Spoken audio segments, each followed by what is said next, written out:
Hello, it's Ben here from the History Fella channel. Here with like a comedy clip from Yes, Prime Minister, which was a BBC comedy back in the early 80s, around 82, 83. But in this political clip, the joke's about the UK press and who they really represent and stand for, and I've watched this clip about half an hour ago and just realised that, all these years later, from 1982 to 83, here we are in 2022, 23, and the joke still stands and is pretty much accurate, even though it is a joke. It's what they're saying is absolutely true. So, anyway, here goes. Morning, Prime Minister. Is it the newspapers? Yes. They all say that since my administration came into office, nothing has changed. You must be very proud. That's not meant as a compliment, Bernard. I read all 10 of this morning's London newspapers. There's not a good word about me in 9 of them. But the 10th is better. 10th is worse, doesn't mention me at all. What have they got against you this morning? Well, basically they all say the same thing. That I'm a windbag. Good heavens. Yeah. Extraordinary, isn't it? They say that my administration's all rhetoric, that I talk and talk, but nothing ever gets done. Simply isn't true. There are many reforms in the pipeline, great new change of direction, great new schemes of development, a whole new philosophy of government, profound change in the whole social fabric and geopolitical climate of this country. So, what is actually happening? Nothing yet, obviously. Oh, that'll be Sir Humphrey. Let us send him in. Sir Humphrey.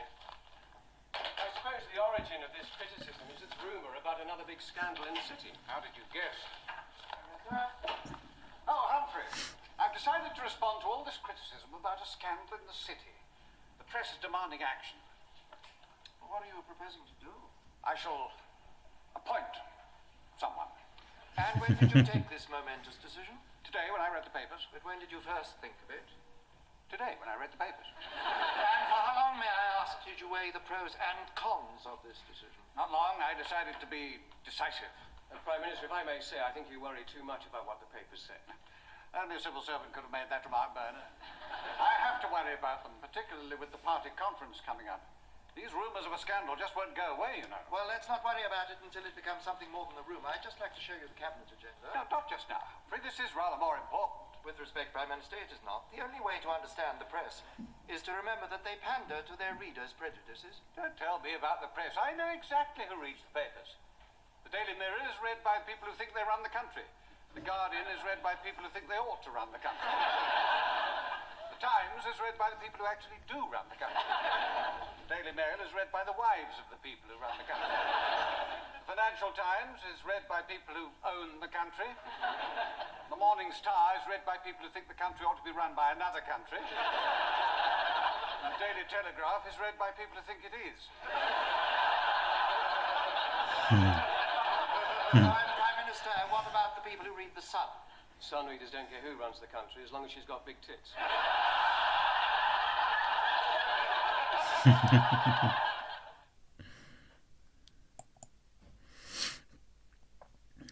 If you're interested in Yes Minister, then you can catch clips of it at